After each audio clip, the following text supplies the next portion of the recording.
opportunity to share with the ambassador of Burundi here in Kampala, John Bosco Balege, and he will be taking us through the situation in Burundi and what the government is being able to do, especially 2 weeks back when this situation erupted up and came out of control at the moment.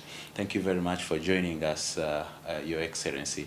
And please, would you take us through the situation at the moment in Burundi and what the government is trying to do? Burundi was taken as an example in the reconciliation between its brothers and sisters. But as you know, in Africa, when there is time of elections,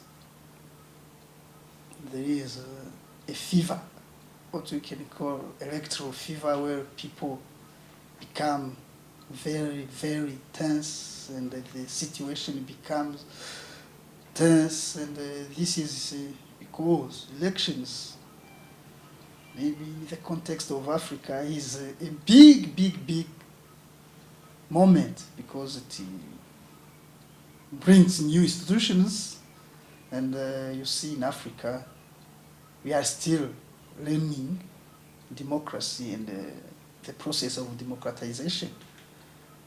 So coming back home, we were supposed to, now we are in the process of preparing elections for next, I think from 26th there will be first elections, and presidential will be in June on 26th. So the problem that is happening there is people who are contesting the candidacy of the current president, His Excellency Pierre Nkurunziza, whose candidacy has been announced by his party. And from the moment, one day after, protests started. And it has been unfortunate because it paralyzed, of course, it slowed down the activities in the city, Bujumbura. What happened normally is some suburbs in the city of Bujumbura. In the north, it is one commune, and in this commune, it is one quarter, which is now protesting.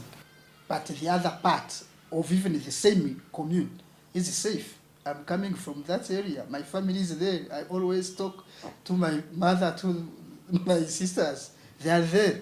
It is one part of that commune. They say it is a problem of third term for the current president. But the ruling party, CNDD-FDD, says, no, it's not third term, it's second. Because Burundi, after signing the Arusha Peace Accord, they have agreed that this Arusha Peace Accord will be internalized and become a law. After the process in the transitional parliament, Arusha Peace Accord has become one of the greatest texts, the greatest law for reconciling Burundians. Do you think His Excellency Pierre Nkurunziza would be considering, for the impact of anything coming out of the constitutional resolution, would he be thinking about not coming in for the third term? All of us, we have to comply or to abide by law. The rule of law. So since we have all institutions in Burundi, what is very simple is to abide by the law. Since now the Constitutional Court has cleared His Excellency Pierre Nkurunziza to stand again, we have to abide by. And what would be good for me is opposition political parties to go together and contest and go to ballot and beat Pierre Nkurunziza. According to you, what would be your view of the opposition parties or opposition candidates being scared of His Excellency? Why do you think they are not ready for a level ground to go out for the battle in the election? This is where lies a big problem, because we are surprised not to see these opposition political parties not being aware of this institution which has been put in place by the Constitution. Why are not they abide by what the law has said? If we can see, for instance, in Senegal, President Wade was beaten by the coalition of The opposition the parties. opposition. Why not Burundians can do like this to avoid shedding blood for nothing? What is being done right now by the government to have this sanity return immediately? So, Your Excellency, what is being done right now? Yesterday, His Excellency Pierre Nkurunziza, yesterday evening, he issued a national address where he said he will abide by what the Constitutional Court has said. I mean, the rule of the Constitutional Court. He said that since the Constitutional Court ruled that he has right to be voted only once, so he will abide by. He has called upon all protesters to stop and join elections, so that now Burundians can really resort on solving problems by elections, not by protesting. Do you think there could be any contribution our regional bodies can do to bring peace in Burundi at the moment, given the outline so far that the Secretary General of the United Nations has, for example, spoken to the presidency of this country, Uganda, President Yoweri Museveni, to have a take on bringing peace and sanity to Burundi? Do you think that could be a contributing factor to bringing peace in Burundi? I believe that our neighbors, Uganda, Tanzania, Kenya, Rwanda, they know the problem, political problem in Burundi. And I think that they can give their contribution.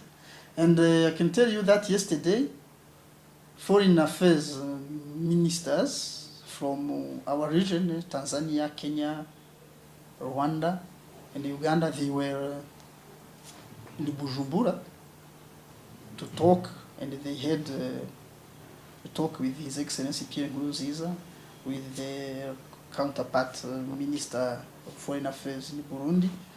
And we think that next week, according to what they said, there will be a summit of EAC to sit and see what can be done for the current situation in Burundi. So I hope that all these efforts will bring sanity to our country. There is allegations that many of the Burundians are fleeing the country to Rwanda, to all the other Tanzania, neighboring states, and also one of the constitutional judges fleeing to Rwanda.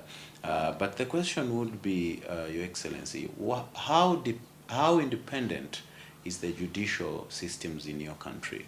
When you say that there are allegations of fleeing, no, really it's not allegations, it's a fact. People are fleeing, especially in the north of Burundi. And this started before even the demonstrations.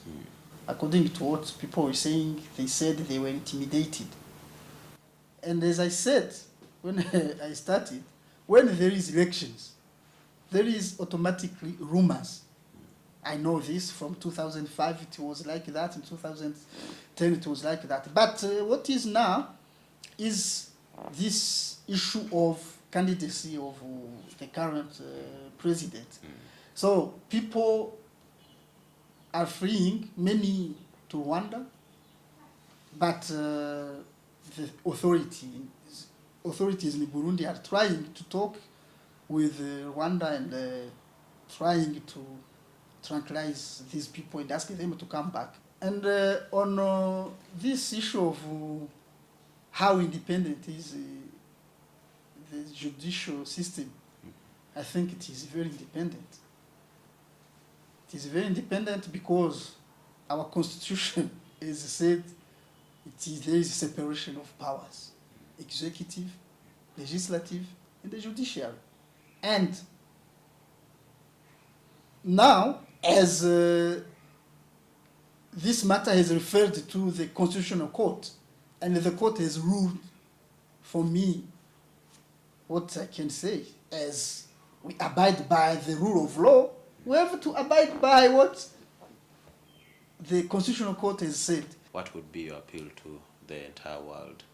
I appeal all my fellow Burundians, ruling party and parties in opposition, to think twice and see that in 3 months there will be the end of the current institutions. So imagine if we don't carry on with the process of elections.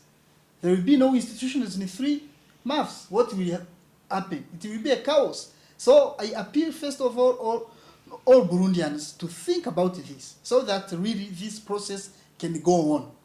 Secondly, I appeal to the region, EAC, ICGLR, and even